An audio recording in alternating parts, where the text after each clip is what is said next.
ಎಲ್ಲರಿಗೂ ನಮಸ್ಕಾರ. ಅವತ್ತೊಂದು heart picture ಹಾಕಿದ್ದೆ, ಮಾನವನ ಹೃದಯದ ಭಾಗಗಳು. ಅವತ್ತು ಸರ್ ಹೇಳಿ ಅಂತ ಹೇಳಿದ್ರು ಎಕ್ಸ್ಪ್ಲೇನ್, ಬಟ್ ನಂಗೆ ಆಗಿರಲಿಲ್ಲ. ಸೊ ಇವತ್ತು ಸ್ವಲ್ಪ ಹೇಳ್ತೀನಿ ಅದ್ರ ಬಗ್ಗೆ. ಮಾನವನ ಹೃದಯ ಎದೆಗೂಡಿನ ಅಥವಾ ಎದೆಯ ಕುಹರದಲ್ಲಿ ಕೆಳ ತುದಿಯಲ್ಲಿ ಸ್ವಲ್ಪ ಎಡಗಡೆಗೆ ವಾಲಿಕೊಂಡಿರುವಂತಹ ಒಂದು ಅಂಗ ಹೃದಯ.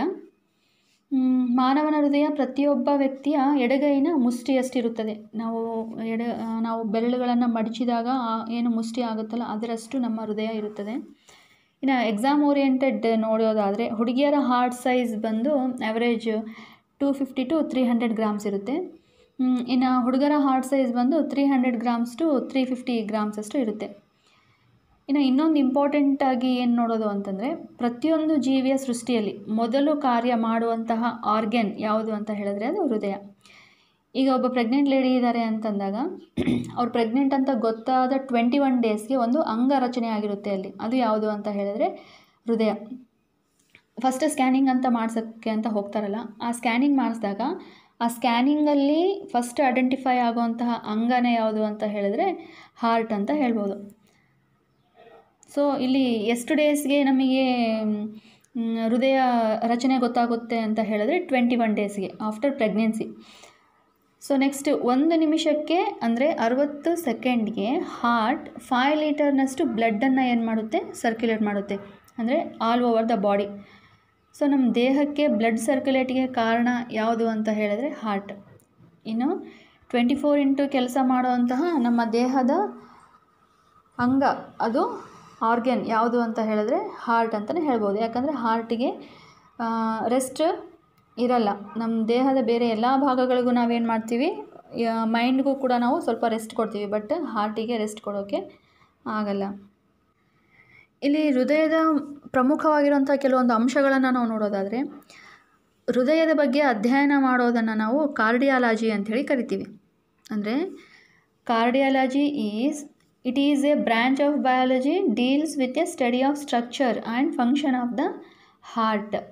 ಹೃದಯದ ಸ್ಟ್ರಕ್ಚರ್ ಮತ್ತು ಅವುಗಳ ಕಾರ್ಯಗಳ ಬಗ್ಗೆ ಅಧ್ಯಯನ ಮಾಡೋದನ್ನು ನಾವು ಕಾರ್ಡಿಯಾಲಜಿ ಅಂಥೇಳಿ ಕರಿತೀವಿ. ಇನ್ನು ಎರಡನೇದು, ನಾಳಗಳಲ್ಲಿನ ಫ್ಯಾಟ್ ತೆಗೆಯುವಂತಹ ಒಂದು ಪ್ರೋಸೆಸ್ಗೆ ನಾವು ಅಂಜಿಯೋಗ್ರಫಿ ಅಂಥೇಳಿ ಕರಿತೀವಿ. ಅಂತಂದರೆ ನಮ್ಮ ನಾಳದ ಸುತ್ತಲೂ ಫ್ಯಾಟ್ ಡೆಪಾಸಿಷನ್ ಏನಾದರೂ ಆಗಿತ್ತು ಅಂತಂದರೆ, ಆದಾಗ ರಕ್ತನಾಳಗಳಲ್ಲಿ ಏನಾಗುತ್ತೆ, ಬ್ಲಡ್ ಸರ್ಕ್ಯುಲೇಷನ್ ಸರಿಯಾಗಿ ಆಗೋದಿಲ್ಲ.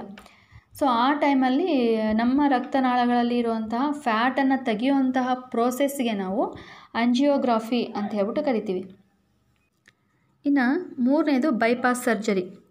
ಬೈಪಾಸ್ ಸರ್ಜರಿ ಅಂತಂದರೆ ಏನು ಅಂತ ಹೇಳಿದ್ರೆ ಹೊಸ ನಾಳದ ಅಳವಡಿಕೆ. ಇಲ್ಲಿ ಹೊಸ ನಾಳದ ಅಳವಡಿಕೆ ಅಂತಂದಾಗ ಬೇರೊಬ್ಬ ಮಾನವನ ದೇಹದಿಂದ ನಾಳವನ್ನು ತಂದು ಅಳವಡಿಸೋದು ಇರಲ್ಲ. ಏನಂತ ಹೇಳಿದ್ರೆ ಅದು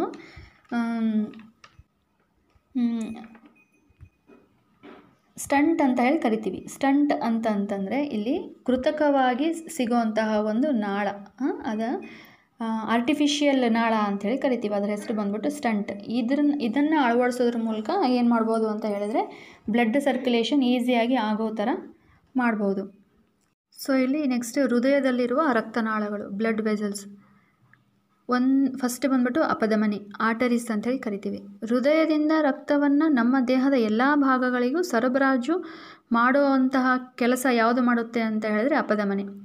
ರಕ್ತ ಚಲನೆಯು ತೀವ್ರಗತಿಯಲ್ಲಿ ಆಗುತ್ತೆ ಎಲ್ಲಿ ಅಪಧಮನಿಯಲ್ಲಿ. ಸೊ ಇದರ ಒಂದು ಭಿತ್ತಿ, ಅಪಧಮನಿಗಳು ದಪ್ಪನಾದ ಭಿತ್ತಿಯನ್ನು ಹೊಂದಿರುತ್ತೆ. ಯಾಕೆ ಅಂತ ಹೇಳಿದ್ರೆ ಇಲ್ಲಿ ನಡೆಯುವಂತಹ ರಕ್ತ ಚಲನೆ ತೀವ್ರಗತಿಯಲ್ಲಿ ಮತ್ತು ಹೆಚ್ಚಿನ ಒತ್ತಡದಲ್ಲಿರುತ್ತೆ. ಹಾಗಾಗಿ ಇವುಗಳು ಏನು ಮಾಡಿರ್ತವೆ ಅಂತಂದರೆ ತುಂಬ ದಪ್ಪನಾದ ಸ್ಥಿತಿಸ್ಥಾಪಕ ಹೊಂದಿರುವಂತಹ ಭಿತ್ತಿಯನ್ನು ಇದು ಹೊಂದಿರುತ್ತೆ. ಸೊ ಎರಡನೇದು ಅಭಿಧಮನಿ.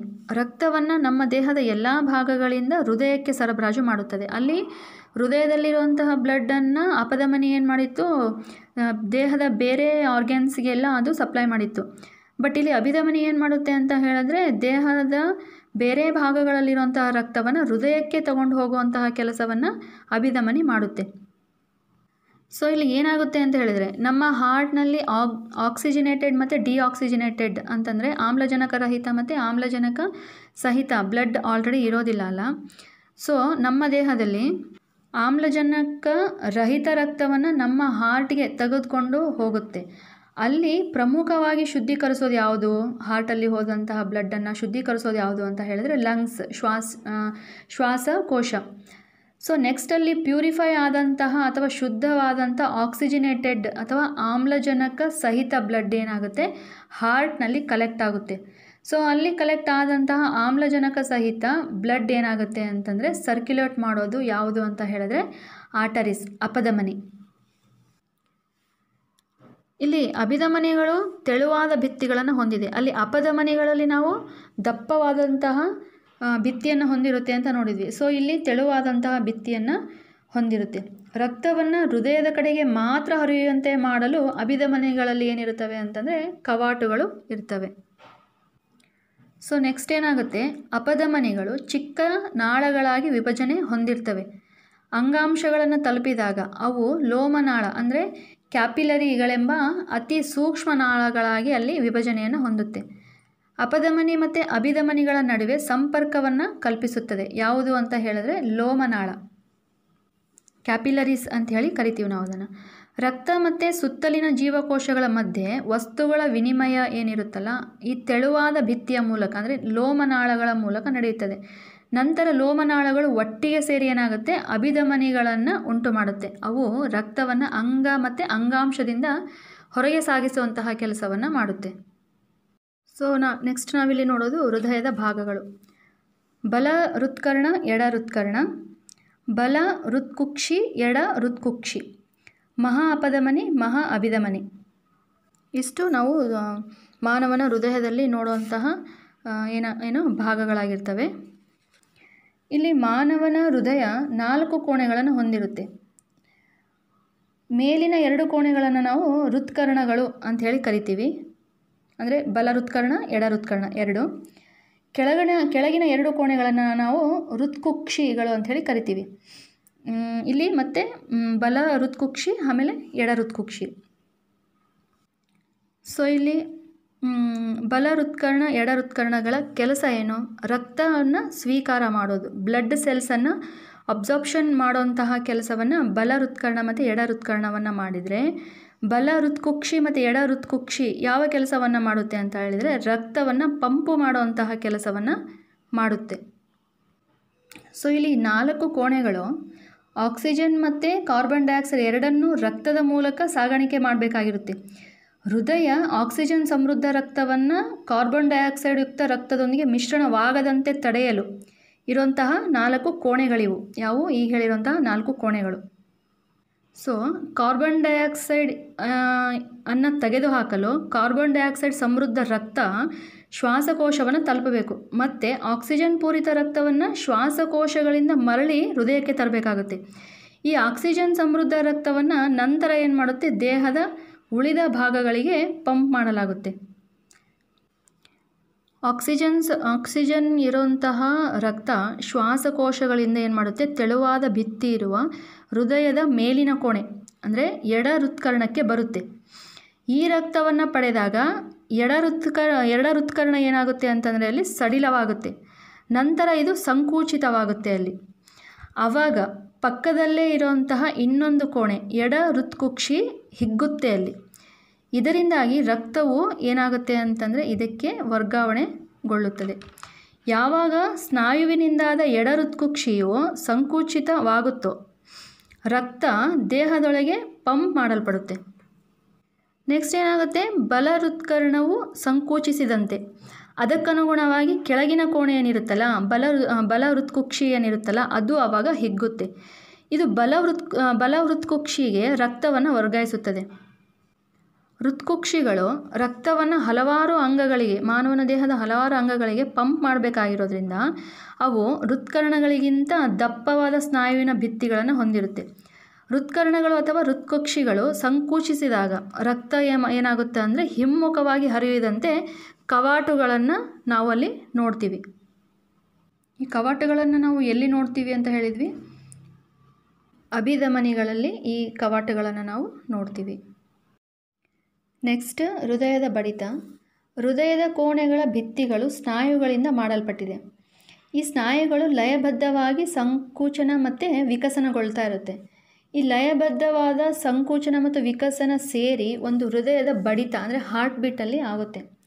ಈ ಡಾಕ್ಟ್ರುಗಳು ನಮ್ಮ ಹೃದಯದ ಬಡಿತವನ್ನು ಸ್ಟೆಥೋಸ್ಕೋಪ್ ಮೂಲಕ, ಆ ಒಂದು ಉಪಕರಣದ ಮೂಲಕ ಏನು ಮಾಡ್ತಾರೆ, ಅಳಿತಾರೆ ಅಲ್ವಾ.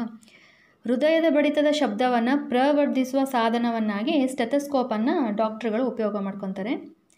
ಪ್ರತಿ ಹೃದಯ ಬಡಿತವು ಅಪಧಮನಿಗಳಲ್ಲಿ ಒಂದು ನಾಡಿ ಮಿಡಿತವನ್ನು ಉಂಟು ಮಾಡುತ್ತೆ ಅಪಧಮನಿಗಳಲ್ಲಿ, ಮತ್ತು ಪ್ರತಿ ನಿಮಿಷದ ನಾಡಿ ಮಿಡಿತದ ದರವು ಹೃದಯ ಬಡಿತದ ದರವನ್ನು ಸೂಚಿಸುತ್ತದೆ. ಸೊ ಇಲ್ಲಿ ನಾಡಿ ಮಿಡಿತ ಅಂತಂದರೆ ಏನು? ನಮ್ಮ ಬಲಗೈನ ಮಧ್ಯದ ಮತ್ತು ತೋರು ಬೆರಳುಗಳನ್ನು ಏನು ಮಾಡಬೇಕು, ಮಣಿಕಟ್ಟೇನಿರುತ್ತಲ್ಲ ಒಳಭಾಗದ ಮೇಲೆ ಇಟ್ಟಾಗ ಅಲ್ಲಿ ಮಿಡಿಯುವ ಒಂದು ಅನುಭವ ನಮಗೆ ಆಗುತ್ತೆ. ಈ ಮಿಡಿತವನ್ನು ನಾವೇನಂತ ಕರಿತೀವಿ? ನಾಡಿ, ಪಲ್ಸ್ ಅಂಥೇಳಿ ಕರಿತೀವಿ. 1 ನಿಮಿಷದಲ್ಲಿ ಆಗುವ ಮಿಡಿತಗಳ ಸಂಖ್ಯೆಯನ್ನು ನಾಡಿ ಮಿಡಿತದ ದರ ಅಂದರೆ ಪಲ್ಸ್ ರೇಟ್ ಅಂಥೇಳಿ ಕರಿತೀವಿ. ವಿಶ್ರಾಂತಿಯಲ್ಲಿರುವ ವ್ಯಕ್ತಿಯು 1 ನಿಮಿಷಕ್ಕೆ 72ರಿಂದ 80ರವರೆಗೆ ನಾಡಿ ಮಿಡಿತದ ದರವನ್ನು ಹೊಂದಿರ್ತಾನೆ. ರಕ್ತದ ಒತ್ತಡವನ್ನು ನೋಡೋದಾದರೆ ನಾವು ಒಂದು ರಕ್ತನಾಳದ ಗೋಡೆಯ ಮೇಲೆ ರಕ್ತವು ಉಂಟು ಮಾಡುವಂತಹ ಬಲವನ್ನು ರಕ್ತದೊತ್ತಡ ಅಂಥೇಳಿ ಕರಿತೀವಿ. ಈ ಒತ್ತಡವು, ಈ ಫೋರ್ಸ್ ಏನಿರುತ್ತಲ್ಲ, ಅಭಿಧಮನಿಗಳಿಗಿಂತ ಅಪಧಮನಿಗಳಲ್ಲಿ ಸಾಕಷ್ಟು ಅಂದರೆ ಅಧಿಕವಾಗಿರುತ್ತೆ ಅಂತ ಹೇಳ್ಬಿಟ್ಟು ನಾವು ನೋಡಿದ್ದೀವಿ ಆಗಲೇ. ಹೃತ್ಕುಕ್ಷಿಗಳ ಸಂಕುಚನದಿಂದಾದ ಅಪಧಮನಿಗಳಲ್ಲಿನ ರಕ್ತದ ಒತ್ತಡವನ್ನು ಸಂಕುಚನದ ಒತ್ತಡ ಅಂಥೇಳಿ ಕರಿತೀವಿ ನಾವು. ಮತ್ತು ಹೃತ್ಕುಕ್ಷಿಗಳ ವಿಕಸನದಿಂದ ಉಂಟಾಗುವ ಅಪಧಮನಿಗಳಲ್ಲಿನ ಒತ್ತಡವನ್ನು ವ್ಯಾಕೋಚನದ ಒತ್ತಡ ಅಂಥೇಳಿ ಕರಿತೀವಿ. ಸಾಮಾನ್ಯ ಸಂಕೋಚನದ ಒತ್ತಡವು ಸುಮಾರು 120 mm ಪಾದರಸ ಮತ್ತು ವ್ಯಾಕೋಚನದ ಒತ್ತಡವು 80 mm ಪಾದರಸಗಳಷ್ಟು ಇರುತ್ತೆ. ರಕ್ತದ ಒತ್ತಡವನ್ನು ಸ್ಪಿಗ್ಮೋಮಾನೋಮೀಟರ್ ಎಂಬ ಉಪಕರಣದಿಂದ ಅಳಿತಾರೆ. ರಕ್ತದ ಅಧಿಕ ಒತ್ತಡವನ್ನು ರಕ್ತದ ಏರೊತ್ತಡ ಅಂದರೆ ಹೈಪರ್ ಟೆನ್ಷನ್ ಅಂಥೇಳಿ ನಾವು ಕರಿತೀವಿ. ಮತ್ತು ಇದು ಸೂಕ್ಷ್ಮ ಧಮನಿಗಳ ಸಂಕೋಚನದ ಕಾರಣದಿಂದ ಉಂಟಾಗುತ್ತೆ, ಹೈಪರ್ ಟೆನ್ಷನ್. ಇದು ರಕ್ತದ ಹರಿಯುವಿಕೆಗೆ ಹೆಚ್ಚಿನ ಪ್ರತಿರೋಧ ಉಂಟಾಗಲು ಕಾರಣವಾಗುತ್ತೆ. ಇದು ಅಪಧಮನಿಯ ಛಿದ್ರಕ್ಕೆ ಮತ್ತು ರಕ್ತಸ್ರಾವ ಉಂಟಾಗಲು ಕೂಡ ದಾರಿ ಮಾಡಿಕೊಡ್ಬೋದು. ಸೊ ಇಲ್ಲಿ ನಾನು ಆಗಲೇ ರಕ್ತ ಪರಿಚಲನೆಯನ್ನು ಕಂಡುಹಿಡಿದವ್ರು ಯಾರು ಅಂತ ಹೇಳಿದ್ದೆ. ಯಾರು? ಆಂಗ್ಲ ವೈದ್ಯ ಒಬ್ಬರು. ಯಾರವರು ಅಂದರೆ ವಿಲಿಯಂ ಹಾರ್ವೆ. ಕ್ರಿಸ್ತಶಕ 1578ರಿಂದ 1657. ದೇಹದ ನಾಳಗಳಲ್ಲಿ ರಕ್ತವು ಆಂದೋಲನಗೊಳ್ಳುತ್ತದೆ ಎಂಬುದು ಆ ದಿನಗಳಲ್ಲಿ ಏನಾಗಿತ್ತು ಅಂದರೆ ಪ್ರಚಲಿತವಾಗಿರುವಂತಹ ಒಂದು ಅಭಿಪ್ರಾಯ ಆಗಿತ್ತು. ತನ್ನ ಒಂದು ಅಭಿಪ್ರಾಯಗಳಿಂದ ಹಾರ್ವೆ ಏನಾದ ಅಂತಂದರೆ ತುಂಬ ಗೇಲಿಗೊಳಗಾಗ್ತಾನೆ. ಮತ್ತು ಪರಿಚಾಲಕ ಅಂತ ಹೇಳ್ಬಿಟ್ಟು ಕೂಡ ಇವರನ್ನು ಕರೀತಾರೆ ಆ ಟೈಮಲ್ಲಿ. ಆದರೆ ತನ್ನ ಹೆಚ್ಚಿನ ರೋಗಿಗಳನ್ನು ಇವ್ರು ಏನು ಮಾಡ್ತಾರೆ ಆ ಸಮಯದಲ್ಲಿ ಅಂತಂದರೆ ಕಳ್ಕೊಂಡ್ಬಿಡ್ತಾರೆ ಅವರು ಆ ಥರ ಹೇಳೋದ್ರಿಂದ. ಆದ್ರೂ ಕೂಡ ಈ ಪರಿಚಲನೆಯ ಬಗ್ಗೆ ಹಾರ್ವೆ ಕಲ್ಪನೆಯನ್ನು ಏನು ಕೊಟ್ಟಿರ್ತಾರಲ್ಲ, ಅದು ಜೈವಿಕ ಸತ್ಯ ಅಂತ ಹೇಳಿ ಅವರ ನಿಧನಕ್ಕೂ ಮುಂಚೆನೇ ಅದನ್ನೇನು ಮಾಡ್ತಾರೆ ಅಂತ ಹೇಳಿದ್ರೆ ಸ್ವೀಕಾರ ಮಾಡ್ತಾರೆ.